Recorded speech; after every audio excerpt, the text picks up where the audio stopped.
के बाद एक आतंकी हमले हुए जा रहे हैं और देश की मीडिया में हिम्मत नहीं है सरकार से सवाल करने की। ये एक एथीस्ट चैनल है जो इस्लाम की सच्चाई मुस्लिम लोगों तक पहुंचाकर उन्हें ह्यूमनिस्ट और रैशनलिस्ट बनाने की कोशिश करता है। हमारा मकसद मुस्लिम लोगों के प्रति किसी तरह की नफरत फैलाना या उन्हें नीचा दिखाना नहीं है।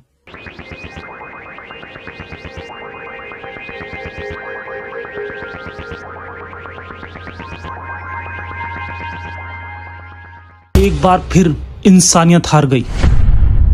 एक बार फिर इस्लाम के नाम पर 26 निर्दोष लोगों की जान ले ली गई, उनका मजहब पूछकर। एक इंसान है, उसने उसको गोली मार दी। यहाँ पे उसने बोला कि ये शायद मुस्लिम नहीं है, उसने उसको गोली मार दी। जगह थी पहलगाम, कश्मीर। कातिल थे वही कट्टरपंथी जो कुरान की आयतों और हदीसों का इस्तेमाल करके इंसानियत का गला घोटते आए हैं। लेकिन अगर आप ध्रुव राठी की वीडियो देखें तो लगता है कि जैसे इस पूरे कांड में या पिछले भी किसी अटैक में इस्लामिक आइडियोलॉजी का हाथ कहीं नहीं है। इसकी जिम्मेदार सिर्फ एक पॉलिटिकल पार्टी और सरकार है। पुलवामा हमला हो गया, कैसे हुआ? सवाल ये उठता है। मुझे तो पता नहीं, क्या आपको पता है? अगर मुझे नहीं पता, आपको नहीं पता, तो किससे पूछना चाहिए कि चूक कहां हुई? लेकिन इसके साथ ही सवाल यह है कि क्या आपकी सरकार के पास कोई भी सोल्यूशन है ऐसे आतंकी हमलों को रोकने का? क्या सोल्यूशन सिर्फ सरकार को ढूंढना है? आतंकवादी तो अपना काम करते हैं। इस्लामिक कट्टरता पर तो हमें बोलना नहीं है, इसलिए सिर्फ सरकार की ही सारी जिम्मेदारी है।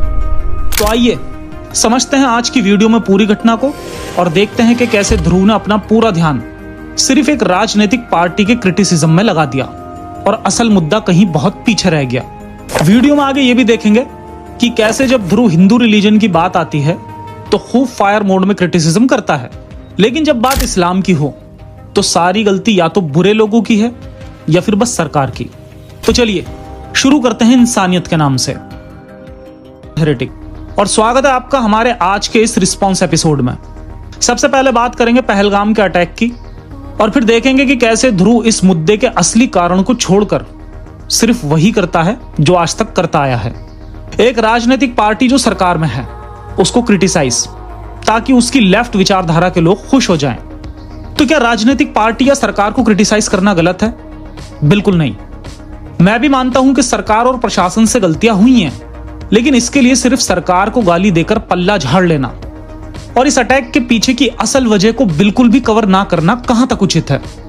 तो क्या लेफ्ट विचारधारा गलत है? बिल्कुल नहीं। लेफ्ट विचारधारा एक अच्छी कॉन्सेप्ट है, लेकिन अगर इसके लोग ईमानदारी दिखाएं तो दुनिया लेफ्ट और राइट में बटे ही नहीं। हमारे देश में लेफ्ट विचारधारा का मतलब सिर्फ कुछ लोगों को खुश करते रहना बन गया है। तो चलिए सबसे पहले बात करते हैं इस दर्दनाक घटना की। 26 निर्दोष टूरिस्ट को टारगेटिंग करके मारा गया, सिर्फ इसलिए क्योंकि वो एक दूसरे धर्म से थे। और ये बात खुद ध्रुव ने भी कवर की है। इस आतंकी हमले में लोगों को उनके रिलीजन के आधार पर टारगेट किया गया। एक विक्टिम मुस्लिम थे, सैयद आदिल हुसैन शाह, जो पहलगाम के ही लोकल थे, वहां खच्चर चलाने का काम करते थे। इनके अलावा एक क्रिश्चियन थे और बाकी 24 लोग जो मारे गए वो सब हिंदू थे, जो अलग अलग जगह से आए हुए टूरिस्ट थे।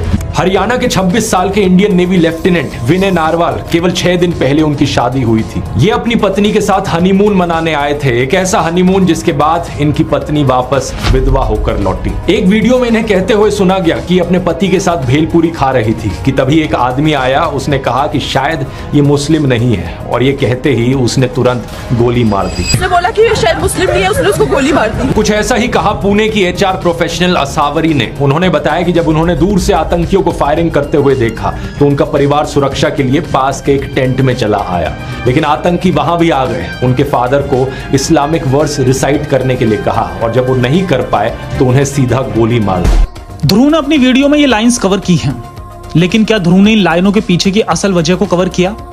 अगर किया होता तो आज मेरी इस वीडियो की जरूरत ही नहीं होती।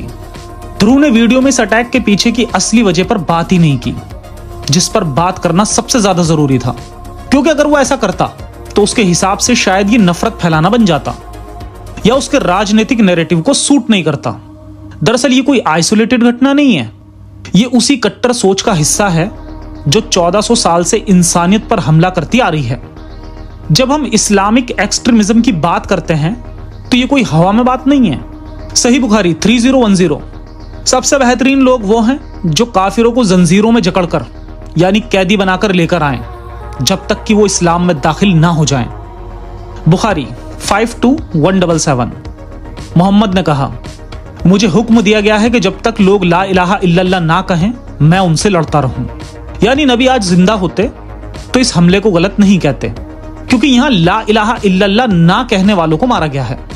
उनसे कलमा पढ़ने को कहा गया, जो नहीं पढ़ पाए उन्हें ही मारा गया। कुरान 9:5, जब हराम महीने बीत जाएं तो मूर्ति पूजकों को जहां पाओ मार डालो। अब आप खुद सोचिए, जब मूल सोर्सेस में ही नफरत का बीज बोया गया हो तो फल में भी जहर ही आएगा। अब अगर ध्रुव राठी जैसे लोग इस कट्टर इस्लामिक आइडियोलॉजी को एक्सपोज करते तो क्या वो नफरत फैला रहे होते? नहीं, बल्कि सच को सामने ला रहे होते। और अब अगर मैं ये बातें कर रहा हूं तो क्या मैं नफरत फैला रहा हूं? फर्क समझिए। मैं बार बार अपनी हर वीडियो में ये बात साफ कहता हूं कि प्रॉब्लम लोगों में नहीं, प्रॉब्लम आइडियोलॉजी में है। प्रॉब्लम मुसलमानों से नहीं है, प्रॉब्लम उस आइडियोलॉजी से है जो कुरान और हदीसों के नाम पर मासूमों का कत्ल जायज ठहराती है। और मैं इस बात को पूरे दिल से मानता हूं कि बहुत सारे मुस्लिम भाइयों ने इस जघन्य घटना की निंदा की है और करनी भी चाहिए थी। इमाम उमर अहमद इलियासी ने कहा कि शुक्रवार की नमाज के समय 5.5 लाख मस्जिदों से स्ट्रॉन्ग एंटी टेरर मैसेज दिया जाएगा। विक्टिम्स के लिए प्रार्थना की जाएगी। भारत के बाहर यूएई, सऊदी अरेबिया, बांग्लादेश और कतर जैसे कई सारे मुस्लिम देशों ने भी हमले की कड़ी निंदा की है। लेकिन क्या मुसलमानों का इसकी कड़ी निंदा करना काफी है? क्या उन मुसलमानों तक ये मैसेज नहीं पहुंचना चाहिए कि वो एक गलत आइडियोलॉजी को फॉलो कर रहे हैं? जहां देखो इस्लामिक आइडियोलॉजी की व्हाइट वॉशिंग चल रही है। इल्जाम सिर्फ करने वाले लोगों पर डाला जा रहा है। वो तो टेररिस्ट हैं, वो तो पैदा ही दूसरे प्लेनेट पर होते हैं। उनकी ब्रेन वॉशिंग भी कहीं और होती है, जिसको हम नहीं बदल सकते। ये अटैक एक इस्लामिक जिहाद का हिस्सा है, और जिहाद का मतलब अपने अंदर की लड़ाई नहीं होती, बल्कि मुस्नद अहमद की इस हदीस के मुताबिक सबसे बेहतरीन जिहाद वो है जिसमें मुजाहिद का खून बहा दिया जाए और उसका घोड़ा जख्मी हो जाए। कुछ लोग कहते हैं ये सब इस्लाम के मूल्यों के खिलाफ है, लेकिन सच्चाई यह है कि इस्लाम के असली मूल्य ही मारकाट और सबमिशन पर आधारित हैं। इस्लाम कोई स्पिरिचुअल पाथ नहीं है, बल्कि एक पॉलिटिकल कल्ट है जो तलवार के दम पर फैला और तलवार के दम पर ही टिके रहने की कोशिश कर रहा है। 1400 साल की ब्लडी हिस्ट्री इसका सबसे बड़ा सबूत है। लेकिन ध्रुव ने अपनी पूरी वीडियो में एक भी जगह इसे इस्लामिक टेररिस्ट अटैक नहीं कहा, सिर्फ टेररिस्ट अटैक। अब सवाल आता है कि क्या ध्रुव हर धर्म की इतनी ही रेस्पेक्ट करता है जितनी इस्लाम की? या देश में लेफ्ट विंग का मतलब अब सिर्फ मुस्लिम लोगों को कट्टर बनाते रहना है? क्या उन्हें रैशनैलिटी, ह्यूमैनिटी सीखने की जरूरत नहीं है? क्या उन्हें कट्टरता से होने वाले नुकसानों के बारे में जानने की जरूरत नहीं है? आइए ध्रुव के कुछ पुराने ट्वीट्स देखते हैं कि कैसे ध्रुव हिंदू रिलीजन की कट्टरता पर तो बोलता है, लेकिन बात जब कट्टरता में इस्लाम का नाम लेने की होती है तब ध्रुव कुछ नहीं बोलता। ये सभी ट्वीट्स दिखाने से पहले मैं ये क्लियर कर दूं कि यहां मेरा मकसद हिंदुत्व या किसी कट्टर विचारधारा को सपोर्ट करना नहीं है, लेकिन यहां मैं ध्रुव की ईमानदारी दिखाना चाहता हूं कि कैसे ध्रुव अपनी कौम के लोगों को तो रैशनल थिंकर बनाना चाहता है, उन्हें कट्टरता से लड़ने की सलाह देता है, लेकिन वहीं मुस्लिम कौम को उनके रिलीजन की कट्टरता से लड़ना नहीं सिखाता। इस ट्वीट को ध्यान से देखिए। ध्रुव को जहां इस्लाम को क्रिटिसाइज करना चाहिए वहां मुस्लिम वर्ड का इस्तेमाल करता है, इस्लाम का नहीं। जानते हैं क्यों? क्योंकि मुस्लिम को गलत कहने से मुस्लिम कभी ऑफेंड नहीं होते, इस्लाम को गलत कहने से जरूर हो जाते हैं। तो क्या उनके ऑफेंड होने से हम इस्लामिक कट्टरता को ऐसे ही दिन रात बढ़ने दें? अगर ये कट्टरता ऐसे ही बढ़ती रही तो क्या आगे पहलगाम जैसे अटैक होने पर फिर से सिर्फ सरकार की ही जिम्मेदारी होगी? आइए और ट्वीट्स देखते हैं। यहां इस ट्वीट में हिंदुत्व के साथ मुस्लिम और क्रिश्चियन वर्ड का इस्तेमाल किया गया है, लेकिन इस्लाम का नहीं, जबकि होमोसेक्सुअलिटी के अगेंस्ट इस्लाम है, ना कि मुस्लिम। सुन्नन नबी दाऊद की हदीस 4462, जब तुम किसी को लूत की कौम का अमल करते पाओ तो फाइल जो अमल कर रहा है और मफूल जिसके साथ किया जा रहा है, दोनों को कत्ल कर दो। क्या ध्रुव ने यहां इस्लामिक कट्टर विचारधारा को क्रिटिसाइज किया जैसे उसने हिंदुत्व का नाम लिया? इस्लाम की जगह मुस्लिम क्यों लिखा? जरा इस पोस्ट को ध्यान से देखिए। यहां हिंदुइज्म और हिंदुत्व में फर्क दिखाया है। क्या ध्रुव ने कभी मक्का के इस्लाम और मदीना के इस्लाम में इसी तरह से फर्क दिखाया है? अब इस ट्वीट को ध्यान से देखिए। ध्रुव के मुताबिक हिंदुत्व की कब्र खुदेगी, ये कहने में कोई दिक्कत नहीं। क्या ध्रुव ये कह सकता है कि अस्थियां जलेंगी कट्टर इस्लाम की? एक और ट्वीट में ध्रुव कहता है कि सच्चे हिंदुओं को रिग्रेसिव सोच के खिलाफ लड़ना चाहिए, हिंदुत्व के खिलाफ लड़ना चाहिए। क्या ध्रुव ये कहेगा कि सच्चे मुस्लिम को कट्टर इस्लामिक विचारधारा के खिलाफ लड़ना चाहिए? एक और ट्वीट देखिए, हिंदुत्व का आगे टेररिज्म वर्ड का इस्तेमाल है। क्या यही इस्तेमाल इस वीडियो में इस्लाम के आगे नहीं हो सकता था? टेररिज्म वर्ड ही इस्लाम की वजह से दुनिया में है, और नबी एक हदीस में साफ कहते हैं कि मुझे काफिरों के दिल में डर बैठाने में अल्लाह से मदद मिली है। और ध्रुव है कि इस्लाम को क्लीन चिट दे रहा है, जबकि हिंदुत्व के लिए टेररिज्म जैसे वर्ड का इस्तेमाल कर रहा है। मैं एक बार फिर क्लियर कर दूं कि मैं किसी भी कट्टर विचारधारा के साथ नहीं हूं। मैं इक्वालिटी, ह्यूमैनिटी और रैशनैलिटी में विश्वास करता हूं। लेकिन सवाल यह है कि अपने आप को देश के लोगों का मसीहा समझने वाला ध्रुव यहां मुस्लिम लोगों के साथ सही कर रहा है। मासूम मुस्लिम बच्चे जो आज इस्लाम की रेस्पेक्ट करते हैं, कल इसी रेस्पेक्ट की वजह से उनकी ब्रेन वॉशिंग की जा सकती है। उन्हें वही बनाया जा सकता है जो पहलगाम में आतंक मचा रहे हैं। उन्हें साइंस, रैशनैलिटी और ह्यूमैनिटी की तरफ लाना क्या केवल एक्स मुस्लिम्स का ही मकसद बनकर रह गया है? क्या ध्रुव जैसे नॉन मुस्लिम लोग उन्हें खुश करके उनसे फेम और पैसा कमाते रहेंगे? क्या उनको खुश करके ये उनकी कट्टरता को बढ़ावा दिया जाता रहेगा? बहुत सारे मुस्लिम इस अटैक को इस्लाम का हिस्सा नहीं मान रहे। उनका कहना है कि अगर ऐसा होता तो एक मुस्लिम की जान ना जाती, यानी सैयद आदिल हुसैन शाह।